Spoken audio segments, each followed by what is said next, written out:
За би дахиад уух гад пи басан.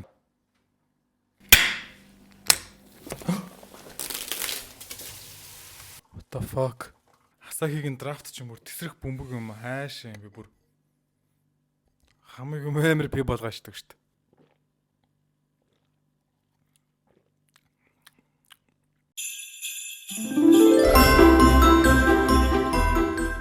За би биений өмссөн чи амар тэнэг харагдаад байсан болохоор малгайгаа солилоо. За би ажилласаа гарсан. Миний өнгөрсөн ажлаас болоогүй. Ер нь ингээд яг миний тэ 27 настай байхдаа ботсон бодлууд маань ингээд хумрагцаар агаад ер нь би ер нь хэсэж явах өөртөө анхаарал тавих хэрэгцээ надад гарсан гэх юм уу. Тэг яг юу болсон талаар бүгдээрээ гоо дэлгэрэнгүй эхнээс нь ярилцъя. Би хуучин бол корпорацид ажилладаг байсан. Олон хүнтэй бужигнсан ийм том газар ажилладаг байж хагаад тэгээд сая өнгөрсөн 24 оны 7 сарын 1-ээс эхлээд би стартап руу орж ажиллаад шалтгаан нь бол яг хуу тэр миний ажиллаж исэн компани бол яг бол биш. Тэр компанид ажиллаж байхдаа зүгээр ганц байсан юм надад амар их зав гараад тэгээд завтай байсан учраас надад ер нь ингэж бодох бүхнийг тэ эргцүүлэн бодох тийм зав амар их гараад тэгээд амар ихэн бодож байгаад би ер нь бол тэсгэлгүй сая сонигийн өмнө бол ажилласаа гарсан байна. Тэгээд яг юу бодогдоод яасан бэ гэдэг талаараа гоё дэлгэрэнгүй ярилцъя. Би бол ерөнхийдөө ажиллаад нэлээд хэдэн жил болчихж байгаа байхгүй одоо 6-7 жил ерөнхийдөө болцсон. Зүгээр яг би ажиллаа хийж сууж байгаад нэг өдөр бодсон байхгүй би яг ер нь яг ямар чиглэлээр юу хийгээ яваад байна те. Өөрхөн хийж чаддаг юм аа хийгээд байгаа мó эсвэл би өөрхөн туртай юм хийгээд байгаа мó. Цаашдаа би яг одоо байгаагаараа цаашдаа би яг хаана очих юм гэдэг юм миг өөрөө бодох хэрэгцээтэй болоод яг би энэ талаар л айгүй удаан бодсон. Ирээдүгөө жоохон төлөвлөё. Тэгээд нэг энэ өөртөөгөө нэг хэсэг те ярилцаад үзье гэдэг зүйл энэ сэтэл бол сүүлийн хэдэн жил дандаа байсаар ирсэн. Гэхдээ яг би зүгээр цухтаал яваад байсан юм байгаа байхгүй юу. Өөрийнхөө одоо төсөөлж байгаа ирээдүрөө жоохон явах хэрэгтэй байна гэдэг шийдвэрт хүрээд бол би ажилласаа гарсан байгаа. Яг хоо миний тэр очих хөсөд байгаа зүйл маань бол яг таг би одоо 9 өдрийн хугацаа ажилласаа гарчаад амар их амарлаа. Тэгээд амарж байгаа хугацаанд ч гэсэндээ яг за энэ бол яг миний ирээдүй би яг энэ чинь очих хэрэгтэй юм байна. Би ийм л хүн байх юм бэ гэдэг тэр нэг төсөөллөө бол би бас яг шийдэж бас амжаагүй л байна. Тэгээд яг хоо энэ асар их хугацаанд те энэ асар их 9 хоногт юу бодсон бэ гэхээр тэгэхээр би ер нь яг юу буруу байсан болохоор яг одоо би те асар энэ 27 настайдаа энэ зүйлийг ингэж бодож стресстэй чаналж ажилласаа хүртэл гарч байгаа юм бэ гэдгээ олсон. Тэгээд тэр нь бол нэг 5 юм байгаа хгүй юу. Би яг тэгээд яриндаа гэж бодоод бичиж авсан. Тэгээд тэр 5 юмныхаа талаа ярилцаад тэгээд гоё цаашд яах ирээдүгөө би бас танилцуулъя. Нэг амьдралынхаа талаар ингээ презентацийн хийгээд хүмүүст харуулдаг байгаа юм шүү би. За би ер нь бол яг өдөг хүртэл амьдрахтаа энэ 5 юм дээр одоо алдсан юм байна.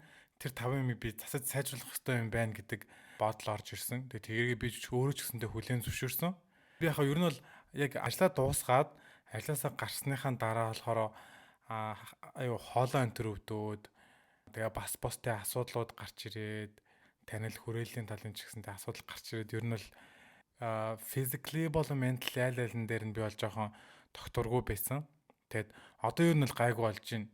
Яг угсаа ажил байхгүй ингээд нэг жоохон удажгаар стресс зөрөө байхгүй болчтой юм байна. Тэгэхээр эцэг санаа амар гоё яваад бол ийм амарцсан тий тайвширцсан мэдрэмжтэй байгаа. За тэр 5 зүйлээ ахаад ярилцъя. Хамгийн эхнийх нь. Тэгээд сургуульдаа сурж байхдаа ч тэр сургуулаа төгснөхийн дараа ч тэр ингээд бусдад яг өөрийгөө батлах гад амьдэрсэн байгаа байхгүй юу. Одоо би чаддаг шүү, би энэ зүйлийг хийж чадна гэдэг ч юм уу те. Би хүчтэй, би ухаантай, би ингээд юм болгоныг даваад гарчих чадвартай гэд хүн гэдгээ батлах гэж амьдэрсэн. Тэр миний ингээд хамгийн чухал зүйл байсан гэх юм уу. Өөрийгөө одоо таньж мэдэх гэж юусэн амьдраагүй байсан миний хамгийн том алдаа юм байна гэдгийг ойлгосон. За 2. Би өөрөө ерөөсөө надад юу таалагдаад байгаа юм бэ? Би юунд дуртай байгаа юм бэ? Ямар байвал надад илүү тухтай байгаа юм бэ гэдэг ерөөсөө төдийлөн их хайж байгаагүй гэх юм уу. Тэгэхээр яг бусад хүнд таалагдсан тэр юм одоо би ингэж өөртөө бас таалагдуулах гэж одоо тэрийг таалж амьдрсаар ирсэн байхгүй юу. Тэгээ шийдвэрээ гаргахтаа болохоор би яг бусад хүмүүст аль нь илүү таалагддаг вэ? Одоо бусад хүмүүс өөр хүн байсан бол алийг нь сонгох байсан бэ гэдэг байдлаар амар их шийдвэрээ гаргасан байгаад байгаа.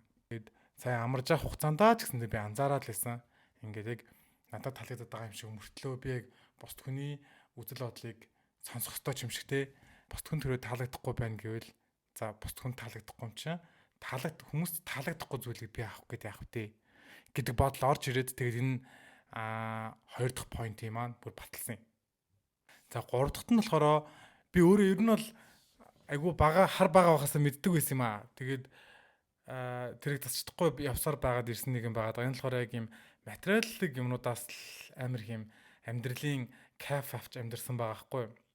Одоо хувцас, худалдаа авалт, хоол, шоудалт, юу гэдэг чинь гэр бүлийнхэнтэй quality time эсвэл тэ хобби ч юм уу. Ментали амар юм peaceful байх газараа ерөөсөө олоогүй.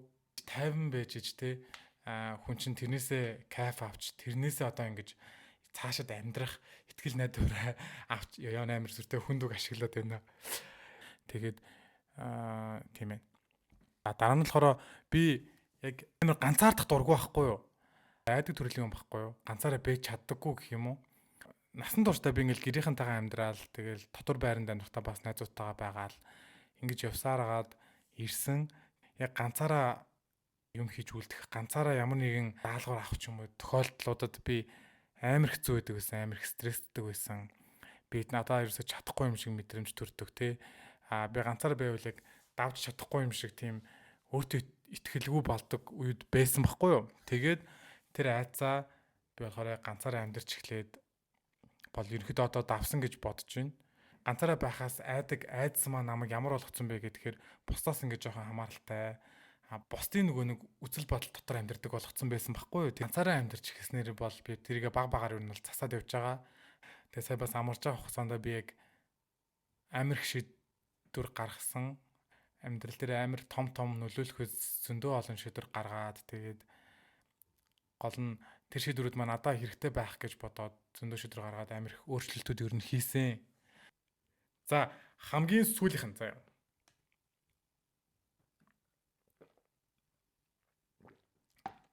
Гой шинэ жилийн юмнуудаа гаргацсан байгаа сте Кокопт 2 шинэ жилийн уур амьсгал.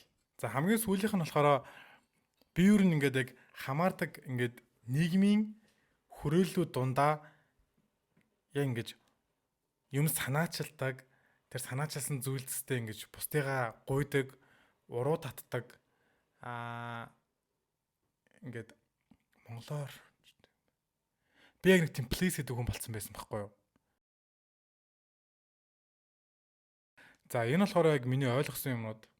Цаашдаа болохоор би аль болох эднэрийгээ засах гэж байхгүй болох гэж амьдрын. Тэгээд ер нь бол яг одооны ингэ нөхцөл байдлаас харахад ингээд би өөрийгөө амар хойшин тавиад л исэн юм шиг байгаа юм л да бодох нь. Тэгэхээр цаашдаа илүү их өөртөө халамжтай тэ эцэст ингээл бодоол ер нь ингээд хүн болгоны эвлэрч чаддаггүй ч гэсэндээ нэг юм байдаг үнэн чинь эцэст өвдүүлчээг өөрөө л ганцаараа тэрийг л даван туулна тэ эцэст одоо юу гэдэг чинь зовж зүдэрч аль дээр нь л ер нь чи бүх зовлонгоо ганцаараа давж туулна шүү дээ. Тийм болохоор аль болох өөртөөгөө байж сураад өөрийгөө хайрлах хэрэгтэй байна л гэж бодсон доо. За тэгээд саяны тэр маш ухаарлын хэсэг одоо ингээд дуусчихж байгаа шүү. За одоо болохоор надад нэг үе жоохон асуултууд ирдэг байхгүй юу. Тэгээд би тэр асуултуудаа хариулчихъя гэж бодож байна. Угаасаа цөөхөн хүмүүс байгаа юм чинь би цөөх асуултууд 8 хурдан хариулчих. За доороо юм хийж болохоор цагаан ширээ хаанаас авсан бэ? Баярлалаа гинэ. Энэ ширээг урд хятадаас нөгөө нэг манай эжим захиалгад нь би цуг захиалж авч исэн. Тэгээд сая төгрөг болсон. Гэхдээ яг энэ бэлтгэн дээр харагдаж байгаа шиг бас юм практикал биш. Манай гэр чинь амар жижигхэн метр квадраттай шүү дээ. Тэгээд энэ ширээ болохоор амар юм пимбгэр том амар зузаан. Арай юм минимал байсан болоосаа гэж би боддог. Голоор байгаа зураас сигнаас ингэж хоёр жишээ татхаар hot pot-ын ширээ мэрэ гарч ирж мэрдэг. Like are you use it? MacBook-ны бүр анхан шатны мэдлэгний тухай бичлэг хийгээд өгөөч. Окей, би яг энэ MacBook-тэй холбоотой дөнгөж анх удаа амьдралдаа MacBook худалдаж аваад ашиглаж байгаа хүмүүс зориулсан нэг жижигхэн тип видео хий заяа. Гэхдээ би одоо ч гэсэндээ би бол ер нь амар ашигладаг хүн бол бас биш шүү дээ. Тэгтээ анх яг нөгөө нэг миний надад үүсчихсэн тэр асуудлуудыг би одоо ч гэсэндээ сандаг. Тэр асуудлууд ялгаагүй хүн болгон дээр л гарч ирж байгаа байх гэж би бодож байна. Тэгээд тэр асуудлуудыгаа би яаж шийдэж MacBook хэрэглэж болсон бэ гэдэг талаагаар видео утгагүй оруулъя за. Үсээ яагаад ингэж засчихдаг юм өөр байвал арай царайлаг байх таа гинэ. За баярлаа. Гэтэ яг энэ өндөрлгөөс харахад хамгийн надад зөксөн үс нэнэс юм аа. Би ч бас маш агли байлаа шүү дээ цагтаа. Тэгээ манай найзууд дунд хамгийн flow up хийсэн Тамира гэж манай найзууд ярьдаг юм. Хөөхөн мууранда Royal Canin-ы хоол өгч байгаарэ. Би энд нь yes би нэг яг бодож байгаа. Би одоо яг мөнгөтэй болохоор Royal Canin-ы хоол ихээр нь аваад мууранда өгнө гэж бодож байгаа. Угаасаа одоо идэж байгаа хоолоо яг жил идэж байгаа байхгүй. Тэгээд одоо бөөлждөг болсон. Болчтiin байна. Тийм болохоор утгагүй би Royal Canin-ы хоол авнаа. Цайнда давс хийсэн үү, чихэр хийсэн үү гинэ? Давс хийсэ. Би яг байх уу хийгээд сүү хийгээд дээрэс нь давс хийгээд уухаар яг сүүтэй цай чанаад ууцсан юм шиг амтагдаад байдаг. Тэгээрэй за. Тэгж үзээрэй. Хэрэглээний програмууд тийм харийг MacBook яг энэ бүр хамгийн том асуудал нь яг офисын програм суудаггүй. Тэгээд яаж суулгах талаар нь бодохгүй байгаа бичлэг хий. Амьдэрдэг байр нь хаана байдаг вэ гинэ? Байраа жоохон хэлэхгүй гэж бодож байна. Тэгээд жоохон хувийн шалтгаанаар гэх юм уу? Тий. За ямар ч байсан Алтан хотгон хаваар байдаг. Тий. Би 2 жилийн өмнө байрандаа нүүж орсон.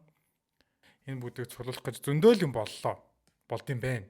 Гэтэ нэг юм ойлгосон. Байранд ороод лизингээр худалдаж авч байгаа бараануудын лизингийг амар хурдан төлөө дуусгачихсан юм билээ. Гар утас машин энтер шиг ингэж жоохон ялрахгүй би амар хурдан гоё төлөө дуусгацсан. Өөрөө гоё ашиглаад хэрэглээд ингэж эсэл ханамжтай амьдарч байгаа болохоор бас тэ төлж байгаа төлбөр нь ч гэсэндээ амар гоё л төлөө дуусгачихсан юм билээ. Одоо надаа нэг гарцсан байгаа асуудал нь яг би хэрхэн ажил олох вэ гэдэг job hunting эхэлж байгаа. Тэгээд би ерөнхийдөө бол нэлээд олон газрууд руу анкета явуулсан. Тэгээд би одоо миний яг төлөвлөж байгаа болохоор би буцаад корпорацид орно л гэж бодож байна. Тэгээд яг надад нэг ажлын санал ирсэн байгаа. Гэхдээ тэр яг миний яг хүсэж байгаа зүйл мөн үү гэхээр бас биш юм шиг. Учираас би шинэ боломжуудыг ер нь бас хайж эхэлж байна. Job hunting-ийн яг процессыг бүгдээр ингэ гоё нийлж байгаа нэг бичлэг хий заяа. Баярлаа. Үтсэнд баярлаа.